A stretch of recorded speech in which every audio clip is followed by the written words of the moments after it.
여러분, 잠시 시계를 2024년 8월 5일 운명의 월요일 아침 9시로 되돌려 보겠습니다.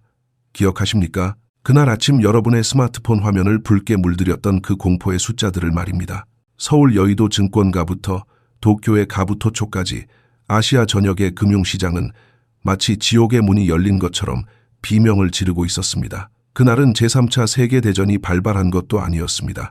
치사율 100%의 새로운 바이러스가 창궐한 것도 아니었습니다. 하지만 시장은 그보다 더한 공포에 휩싸여 있었습니다. 일본의 니케이 지수는 하루 만에 12%가 폭락하며 1987년 블랙 먼데이 이후 최악의 낙폭을 기록했고, 한국의 코스피와 코스닥은 두 시장 모두 서킷 브레이커가 발동되며 거래가 강제로 멈춰섰습니다. 공포에 질린 개인 투자자들은 영문도 모른 채 주식 계좌가 녹아내리는 것을 지켜봐야만 했습니다. 도대체 이유가 뭐지? 왜 갑자기 세상이 망할 것처럼 이러는 거야? 사람들은 절규했지만 뉴스는 명확한 답을 주지 못했습니다. 그저 경기 침체 우려라는 모호한 단어들만 앵무새처럼 반복할 뿐이었습니다. 하지만 여러분, 제가 오늘 여러분께 들려드릴 이야기는 그날의 공포를 다시 상기시키려는 것이 아닙니다. 정말 소름 끼치는 진실은 따로 있기 때문입니다. 2024년 8월 5일에 우리가 목격했던 그 대폭락은 사실 앞으로 다가올 진짜 재앙의 예고편, 즉 트레일러 영상에 불과했습니다. 경제 전문가들과 월스트리트의 소수 엘리트들은 이미 알고 있습니다. 진짜 본편은, 진짜 공포 영화는 2026년에 개봉한다는 사실을 말입니다. 여러분의 자산, 여러분의 노후, 그리고 한국 경제의 운명을 송두리째 뒤흔들 거대한 쓰나미가 2026년을 향해 지금 이 순간에도 에너지를 응축하고 있습니다. 오늘 저는 경제학 교과서에 나오는 딱딱하고 지루한 이론 따위는 모두 집어치우겠습니다. 대신 우리 지갑을 노리고 있는 이 보이지 않는 살인마의 정체를 낱낱이 파헤치고 다가올 2026년 대격변의 시나리오를 아주 정교하게 그려드리려 합니다. 이 이야기의 끝에 도달했을 때 여러분은 단순히 공포에 떠는 피해자가 아니라 남들이 비명을 지를 때 조용히 불을 거머쥐는 소수의 승리자가 되어 있을 것입니다. 그러니 지금부터 제 이야기에, 아니 돈의 목소리에 귀를 기울여 주십시오. 이 거대한 금융 범죄의 현장을 이해하기 위해서는 먼저 범인을 특정해야 합니다. 2024년 8월의 폭락, 그리고 다가올 2026년의 대위기를 주도하는 이 범인은 형체가 없습니다. 하지만 금융시장에서는 이 녀석을 앤 캐리 트레이드라는 이름으로 부릅니다. 이름이 어렵다고 채널을 돌리지 마십시오. 이 녀석의 본질을 아주 쉽게 설명해 드리겠습니다. 이를 위해 가상의 인물 한 명을 소개하겠습니다. 그의 이름은 스미스입니다. 스미스 씨는 뉴욕 월스트리트의 고층 빌딩 숲에 사무실을 둔 헤지펀드 매니저입니다. 그는 매일 아침 최고급 에스프레소를 마시며 $5,000짜리 맞춤 정장을 입고 출근합니다. 겉보기에 그는 냉철한 투자의 귀재처럼 보입니다. 하지만 사실 스미스 씨에게는 전 세계 그 누구도 가지지 못한 마법의 신용카드가 한 장 있습니다. 이 카드는 한도가 없습니다. 더 놀라운 것은 돈을 아무리 빌렸어도 이자가 거의 0%에 가깝다는 것입니다. 심지어 돈을 빌려가서 고맙다며 은행이 오히려 돈을 쥐어주기도 했던 말도 안 되는 카드입니다. 세상에 그런 카드가 어디 있냐고 반문하시겠지만 실제로 존재합니다. 그 카드의 발급처는 바로 일본이라는 국가입니다. 지난 30년간 일본은 전 세계 금융시장에서 거대한 무료 ATM 기기 역할을 해왔습니다. 1990년대 초반, 일본의 거품 경제가 붕괴하고 잃어버린 30년이라 불리는 장기 불황이 시작되면서 일본 중앙은행은 죽어가는 경제를 살리기 위해 금리를 바닥까지, 아니 지하까지 끌어내렸습니다. 소위 말하는 제로금리, 그리고 마이너스 금리 시대가 열린 것입니다. 전 세계 어디를 둘러봐도 일본만큼 돈을 싸게, 그리고 무제한으로 빌릴 수 있는 나라는 없었습니다. 스미스 씨와 같은 월스트리트의 하이에나들이 이 냄새를 맡지 못할 리가 없었습니다. 자, 이제 스미스 씨가 어떻게 자신의 돈은 한 푼도 쓰지 않고 앉은 자리에서 수십억, 수백억을 벌어들이는지 그 교활한 수법을 시뮬레이션해 보겠습니다. 이 과정을 이해하셔야만 왜 2026년에 지옥문이 열리는지 알 수 있습니다. 스미스 씨는 도쿄로 전화를 겁니다. 그리고 일본 은행에서 연영 1%라는 사실상 공짜나 다름없는 금리로 15억엔을 빌립니다. 환율이 1달러에 150엔이라고 가정하면 대략 1천만 달러, 우리 돈으로 약 130억 원이 넘는 거금을 손에 쥔 것입니다. 이자는 1년에 고작 0.1%입니다. 거의 없는 셈이죠. 스미스 씨는 이 엔화를 받자마자 즉시 외환시장에 내다 팔고 달러로 바꿉니다. 그리고 그 1천만 달러를 들고 미국 국채나 우량 회사채를 삽니다. 당시 미국 금리가 5%였다고 가정해봅시다. 계산기를 두들겨 볼까요? 스미스 씨가 일본에 갚아야 할 이자는 0.1%인데 미국 채권에서 나오는 이자는 5%입니다. 가만히 앉아서 그 차이인 9%를 먹는 것입니다. 1천만 달러의 9%면 49만 달러, 우리 돈으로 약 6억 5천만 원입니다. 아무런 노동도 하지 않고 자기 돈은 1원도 들이지 않고 단순히 돈을 빌려서 옮기는 행위만으로 연봉 6억이 생기는 것입니다. 이것을 금융용어로 금리 차이를 이용한 수익, 즉 스프레드 따먹기라고 부릅니다. 하지만 여러분, 진짜 충격적인 사실은 여기서 끝이 아닙니다. 월스트리트의 타짜들이 노리는 진짜 먹잇감은 금리 차이가 아니라 환율에 숨어 있습니다.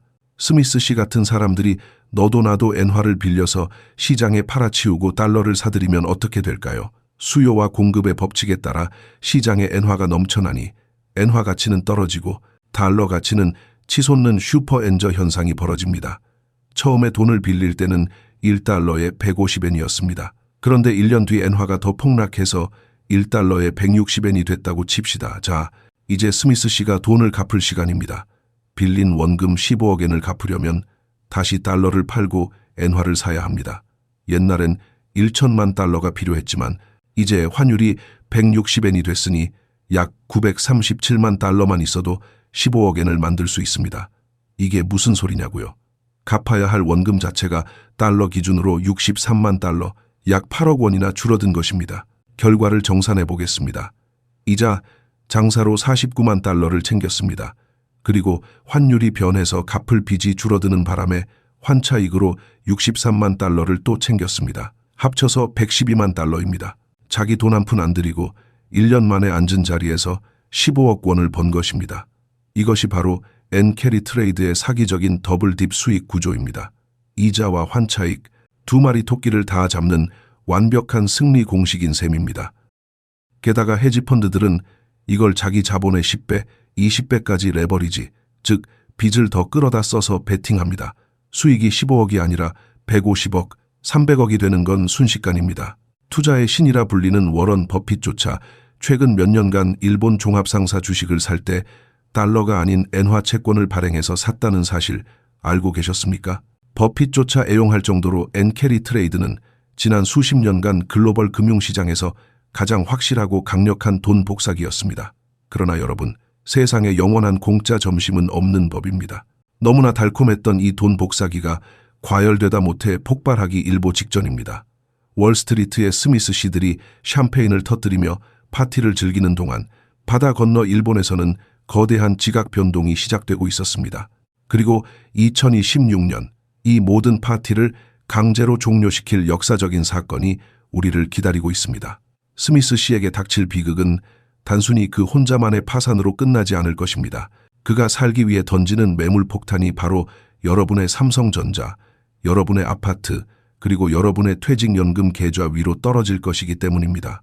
그렇다면 도대체 2026년에 무슨 일이 벌어지기에 전문가들이 이토록 경고하는 것일까요? 다음 파트에서 그 구체적인 방아쇠와 폭발의 메커니즘을 설명해 드리겠습니다. 자, 그렇다면 영원할 것만 같았던 스미스 씨의 화려한 파티는 도대체 왜, 그리고 어떻게 끝나게 되는 걸까요? 그 답은 2026년이라는 숫자에 숨겨져 있습니다. 금융 역사는 2026년을 대수렴, 즉 더 그레이트 컨버전스의 해로 기록할 것입니다. 지난 수십 년간 서로 정반대 방향으로 달리고 있던 미국과 일본의 통화 정책이 마침내 하나의 지점에서 충돌하며 거대한 파열음을 내는 시기가 바로 그때이기 때문입니다. 이 거대한 드라마의 주인공은 두 명입니다.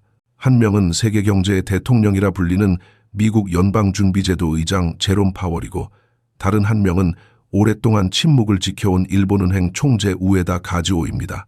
지난 몇 년간 이 둘의 관계는 아주 명확했습니다. 미국은 인플레이션을 잡겠다며 금리를 하늘 꼭대기까지 올렸고, 일본은 디플레이션에서 탈출하겠다며 금리를 바닥에 딱 붙여놓았습니다. 이 거대한 금리 격차, 즉 금리 스프레드가 바로 엔캐리 트레이드라는 괴물에게 끊임없이 에너지를 공급하는 연료였습니다. 격차가 크면 클수록 스미스 씨 같은 투자자들이 챙길 수 있는 공짜 이익이 커지기 때문입니다.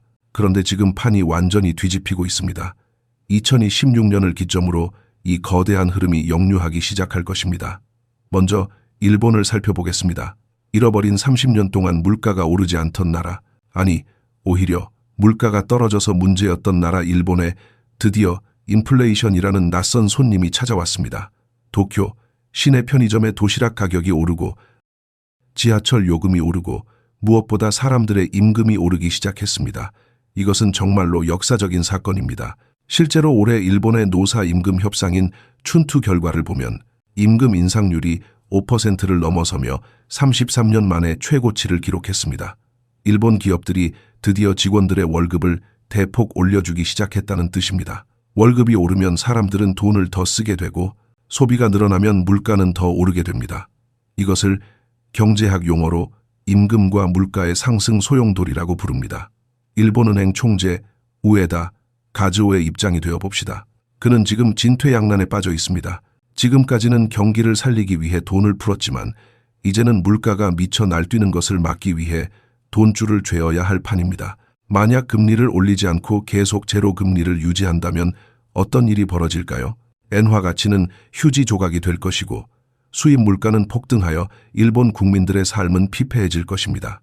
결국 일본은행은 선택의 여지가 없습니다. 좋아서 올리는 것이 아니라 살기 위해서 어쩔 수 없이 금리를 올려야만 하는 상황, 즉 금리 정상화의 길로 강제로 떠밀려가고 있는 것입니다. 전문가들은 이 금리 인상 사이클이 2026년에 본격적인 궤도에 오를 것이라고 확신합니다.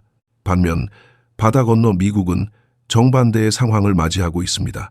인플레이션과의 전쟁을 끝내고 이제 경기 침체를 막기 위해 금리를 내리려는 피벗, 즉 정책 전환을 준비하고 있습니다. 미국 경제가 둔화하고 있다는 신호가 곳곳에서 감지되고 있기 때문입니다. 자, 이제 그림이 그려지십니까? 일본 금리는 올라오고 미국 금리는 내려갑니다. 지난 수십 년간 태평양만큼 넓게 벌어져 있던 그 금리 격차가 2026년을 기점으로 급격하게 좁혀지는 것입니다. 이것이 바로 대수렴입니다. 다시 월스트리트의 스미스 씨 사무실로 가보겠습니다. 그는 지금 식은땀을 흘리며 계산기를 두들기고 있습니다. 예전에는 일본에서 공짜로 돈을 빌려 미국에 투자하면 5%의 확정 수익이 났습니다. 하지만 이제 일본 금리가 올라서 대출 이자로 1%, 2%를 내야 한다면 어떻게 될까요? 반대로 미국 금리가 내려가서 투자 수익이 3%로 줄어든다면요. 떼야 할 이자는 늘어나고 벌어들이는 수익은 줄어듭니다. 마진이 박해지는 것입니다. 게다가 더 무서운 건 환율입니다. 일본이 금리를 올리고 미국이 금리를 내리면 돈은 자연스럽게 금리가 높은 쪽으로 흐르기 마련입니다. 달러의 힘은 약해지고 엔화의 힘은 강해집니다.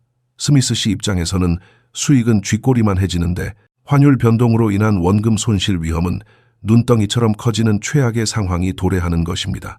이 순간 전 세계 금융시장에 퍼져 있던 수조 달러 규모의 엔캐리 자금들이 동시에 똑같은 생각을 하게 됩니다. 아, 이제 파티는 끝났구나. 더 늦기 전에 짐을 싸서 집으로 돌아가자.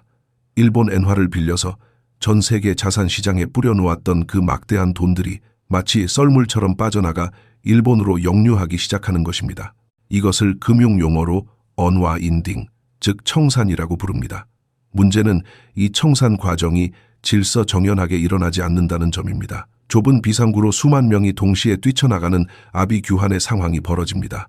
나비 효과라는 말을 들어보셨을 겁니다. 베이징에 있는 나비의 날갯짓이 뉴욕에 폭풍우를 몰고 온다는 이론이죠. 2026년에는 도쿄 일본은행에서의 작은 금리 인상 결정 하나가 뉴욕 월스트리트와 서울 여의도에 거대한 금융 허리케인을 몰고 올 것입니다. 0, 25%. 어찌 보면 아주 미미해 보이는 이 금리 인상 수치가 전 세계 자산 시장을 무너뜨리는 트리거, 방아쇠가 되는 것입니다. 사람들은 묻습니다. 설마 일본이 그렇게 금리를 빨리 올리겠어? 일본 경제도 안 좋은데. 하지만 그것은 아니한 생각입니다. 일본은 이미 돌아올 수 없는 강을 건넜습니다. 인플레이션이라는 호랑이 등에 올라탔기 때문에 떨어져 죽지 않으려면 계속 달릴 수밖에 없습니다. 그리고 이 거대한 흐름의 변화는 단순히 금융시장의 지표가 바뀌는 것을 넘어 실물 경제에 직접적인 타격을 입히기 시작할 것입니다. 스미스 씨가 쏘아 올린 작은 공은 이제 거대한 눈덩이가 되어 굴러오고 있습니다. 다음 파트에서 우리는 이 엔캐리 청산이 구체적으로 어떤 과정을 거쳐 시장을 붕괴시키는지 그 끔찍한 수학적 메커니즘을 아주 적나라하게 해부해 보겠습니다. 단순히 돈을 잃는 수준이 아니라 파산으로 직행하는 죽음의 소용돌이 데스 스파이럴이 어떻게 작동하는지 목격하게 되실 겁니다. 마음의 준비를 단단히 하셔야 할 겁니다. 자, 이제 우리는 이 비극의 가장 결정적이고 잔인한 순간, 즉 심판의 날을 마주하게 됩니다. 앞서 말씀드린 거시 경제의 변화가 실제로 스미스 씨의 계좌 그리고 전 세계 금융시장을 어떻게 박살내는지 아주 구체적인 숫자로 보여드리겠습니다. 이 계산법을 이해하는 순간 여러분은 등골이 서늘해지는 공포를 느끼게 될 것입니다. 시계바늘을 2026년 어느 날로 돌려보겠습니다. 도쿄 외환시장에서 엔화 가치가 꿈틀거리기 시작합니다. 일본은행의 금리 인상 발표와 함께 1달러에 150엔 하던 환율이 순식간에 130엔으로 급락했다고 가정해 봅시다. 환율이 떨어진다는 건 엔화 가치가 그만큼 비싸졌다는 뜻입니다.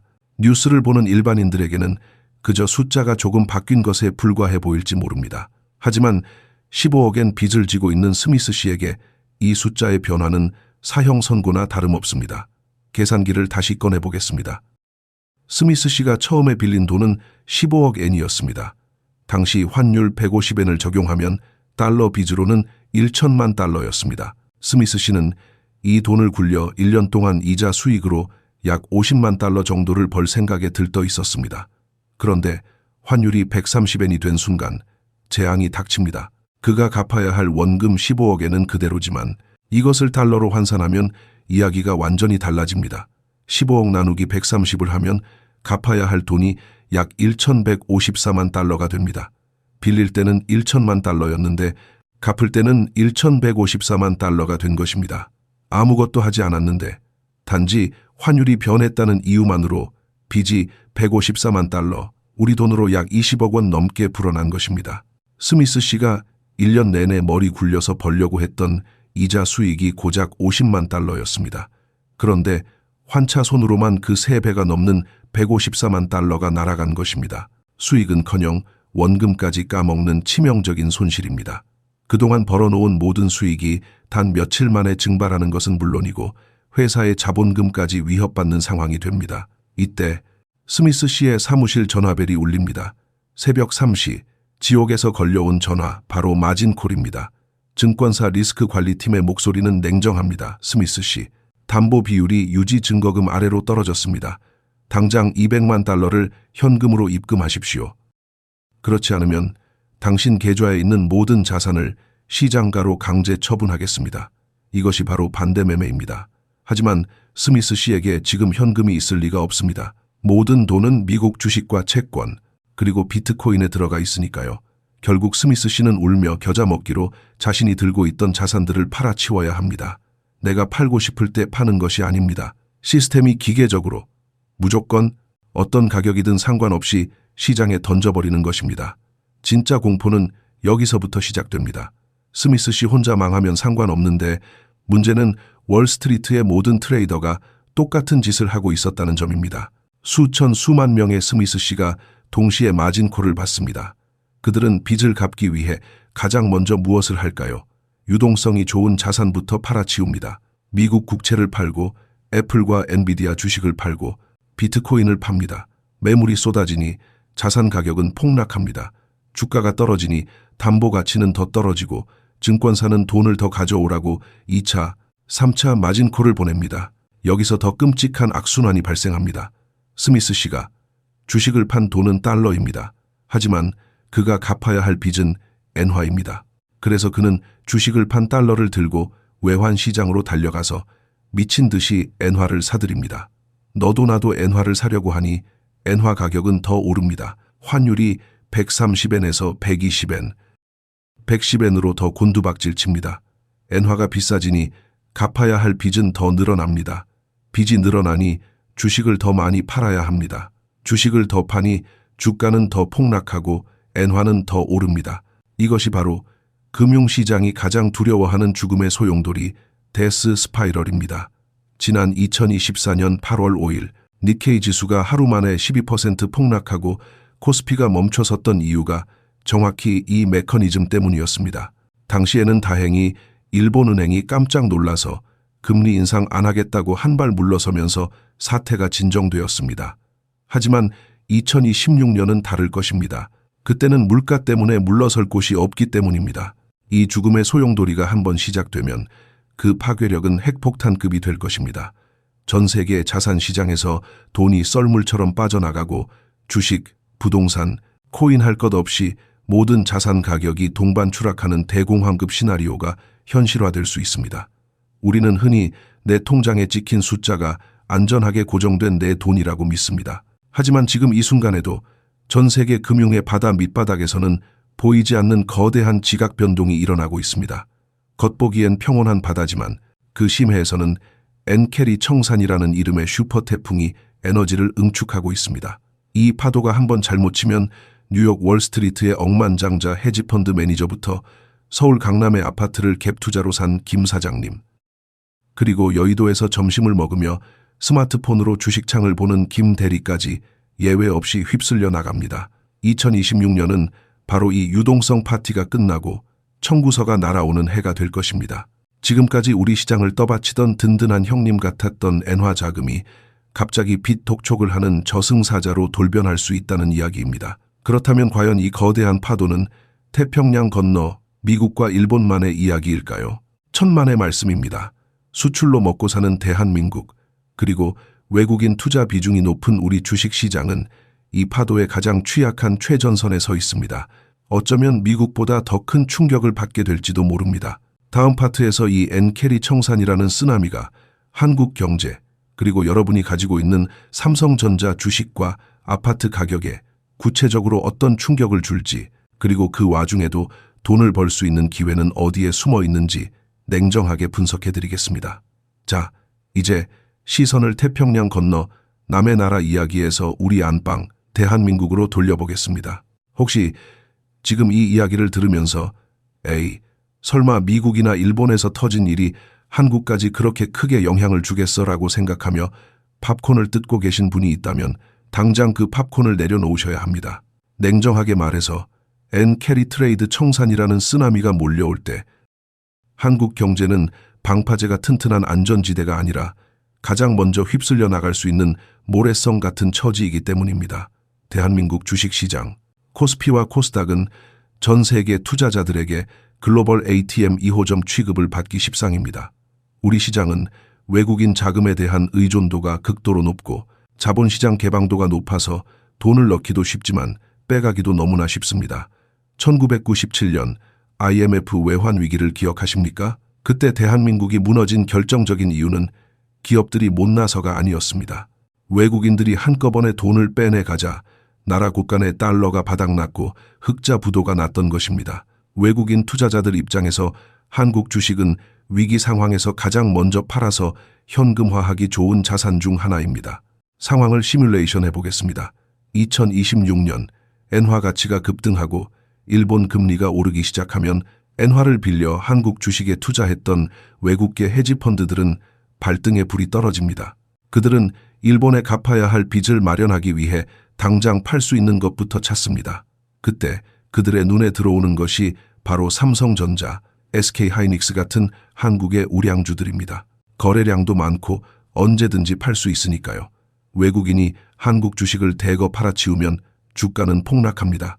그리고 주식을 판 원화를 달러로 바꾸어 일본으로 떠납니다. 원화를 팔고 달러를 사니 원달러 환율은 폭등하고 원화 가치는 똥값이 됩니다. 주가 폭락, 환율 폭등, 여기에 자금이 빠져나가니 채권 금리까지 급등하는 이른바 트리플 약세가 터질 수 있습니다. 특히 코스닥 같은 중소형주 시장은 그야말로 직격탄을 맞을 수 있습니다. 유동성이 말라붙으면서 거래 자체가 실종되는 끔찍한 돈맥경화 현상이 벌어질 수도 있습니다. 이 과정에서 가장 고통받는 사람들은 누구일까요? 바로 빚을 내서 아파트를 산 영끌족들과 변동금리 대출을 쓰고 있는 서민들입니다. 외국 자본이 빠져나가는 것을 막기 위해 한국은행은 울며 겨자 먹기로 금리를 올려야 할 수도 있습니다. 경기가 안 좋은데 금리까지 오르면 대출이자 부담은 눈덩이처럼 불어나고 부동산 시장은 급격하게 얼어붙을 수 있습니다. 이것이 바로 엔캐리 청산이 불러올 나비 효과가 우리네 식탁과 아파트까지 위협하는 경로입니다. 하지만 여러분, 위기라는 단어는 위험과 기회가 합쳐진 말이라고 했습니다.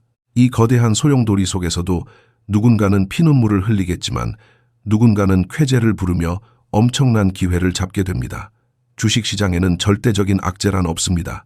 엔화 강세, 즉 엔고 현상이 한국의 특정 기업들에게는 지난 수십 년간 기다려온 최고의 호재가 될 수도 있다는 사실을 반드시 기억해야 합니다. 가장 먼저 웃을 수 있는 곳은 어디일까요? 바로 글로벌 시장에서 일본 기업들과 피 터지게 경쟁하고 있는 자동차, 조선, 철강 업종입니다. 현대차와 기아차를 예로 들어보겠습니다.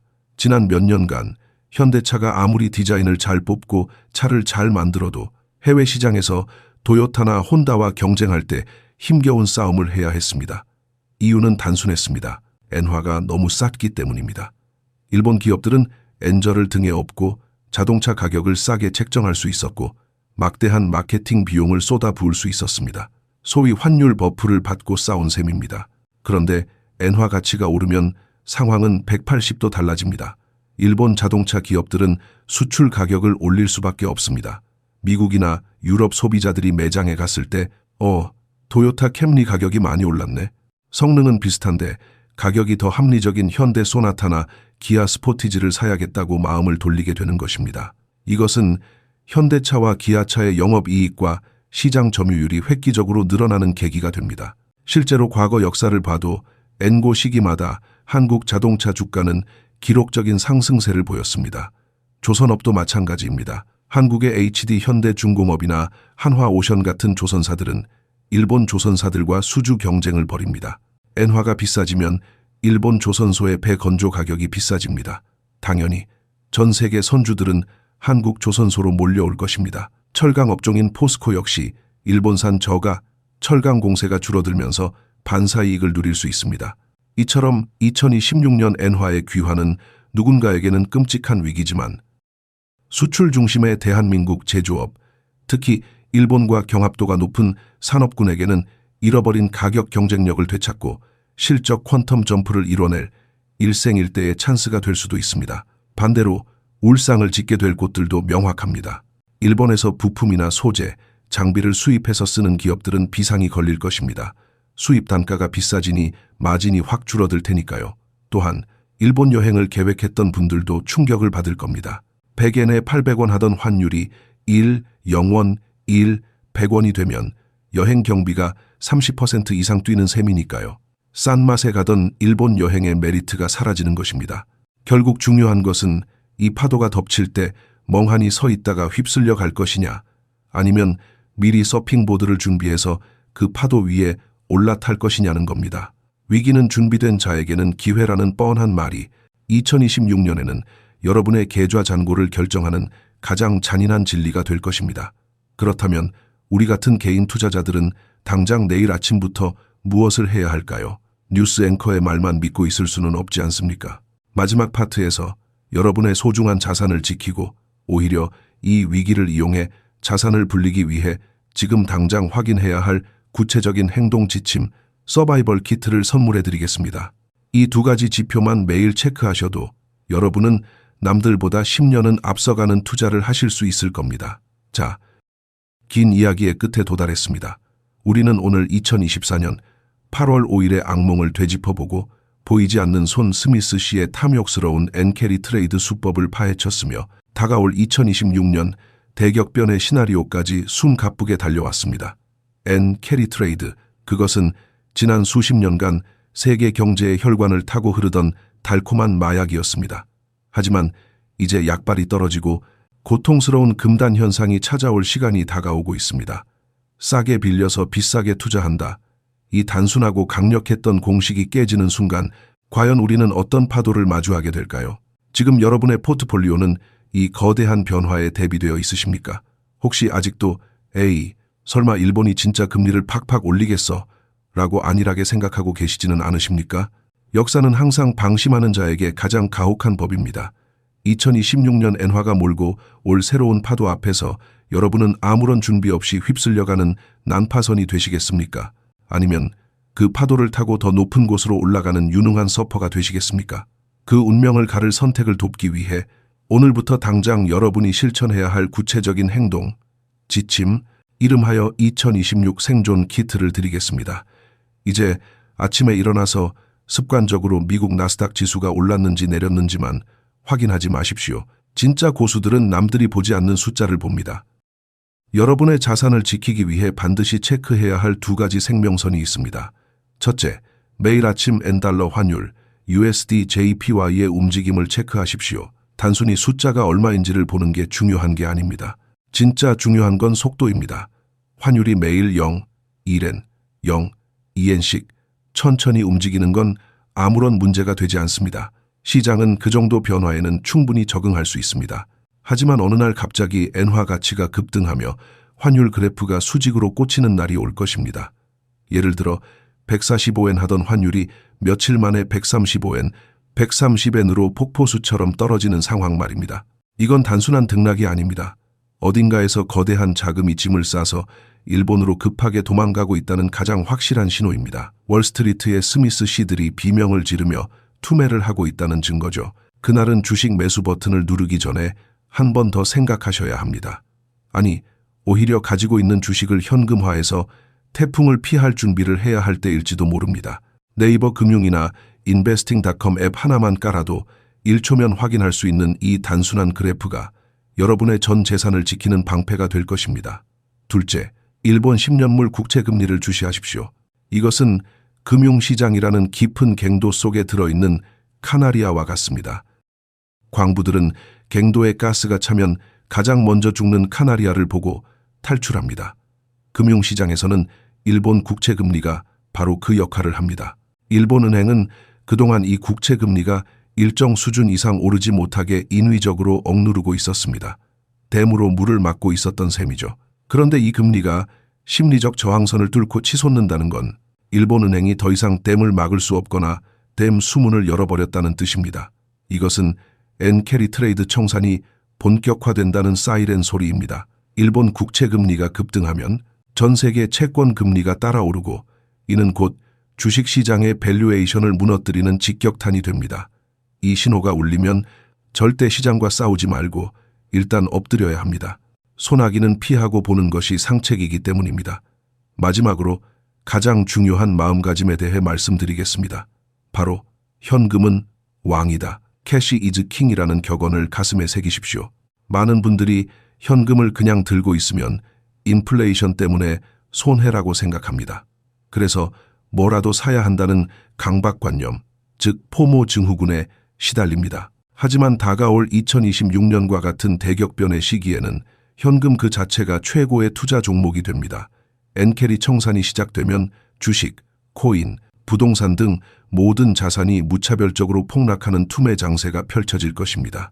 펀더멘털이 튼튼한 삼성전자도, 미래 가치가 뛰어난 비트코인도, 강남의 똘똘한 한 채도 초기에는 다 같이 떨어질 수밖에 없습니다. 바로 그 순간 공포에 질려 도망치는 대중들 틈에서 유유히 걸어들어가 헐값에 우량 자산을 줍는 사람들이 있습니다. 그들이 바로 부자들입니다. 그들은 알고 있습니다. 이 폭락은 기업의 가치가 망가져서가 아니라 단지 수급이 꼬여서 발생한 일시적 발작이라는 것을요. 평소에는 너무 비싸서 쳐다볼 수도 없었던 부의 사다리가 유일하게 지상으로 내려오는 시간이 바로 경제 위기의 순간입니다. 이때 현금을 쥐고 준비된 사람에게 2026년은 재앙이 아니라 박앤세일 기간이 될 것입니다. 남들이 공포에 팔 때 탐욕을 부릴 수 있는 용기는 바로 두둑한 현금 지갑과 철저한 공부에서 나옵니다. 여러분, 2026년 돈의 흐름이 역사적으로 뒤바뀌는 그날, 부디 공포에 질려 소중한 자산을 헐값에 던지는 피해자가 되지 마십시오. 대신 오늘 제가 말씀드린 지표들을 나침반 삼아 흐름을 읽고 기회를 낚아채는 현명한 투자자, 스마트한 포식자가 되시기를 진심으로 응원합니다. 한 가지 확실한 건 이제 엔화를 단순히 일본 여행 갈 때 편의점에서 푸딩 사 먹는 돈으로만 봐서는 안 된다는 사실입니다. 엔화는 이제 여러분의 경제적 운명을 가를 가장 날카로운 칼날이 되었습니다. 그 칼날을 피하는 것을 넘어 그 칼날을 쥐고 승리하는 주인공이 되십시오. 오늘 소름 돋는 경제학이 준비한 엔캐리 트레이드와 2026년 대전망은 여기까지입니다. 이 영상이 여러분의 투자 인생에 작게나마 등불이 되었기를 바랍니다. 보이지 않는 돈의 흐름을 꿰뚫어보는 통찰력을 계속 기르고 싶으시다면, 그리고 다가올 위기 속에서 남들보다 한 발 앞서 기회를 잡고 싶으시다면 구독과 좋아요 버튼을 지금 바로 눌러주십시오. 여러분의 작은 관심이 더 깊이 있고 더 돈이 되는 콘텐츠를 만드는데 큰 힘이 됩니다. 저는 다음 시간에 더 예리하고 더 충격적이며 무엇보다 여러분의 계좌를 살찌울 수 있는 이야기로 다시 돌아오겠습니다. 긴 시간 들어주셔서 감사합니다.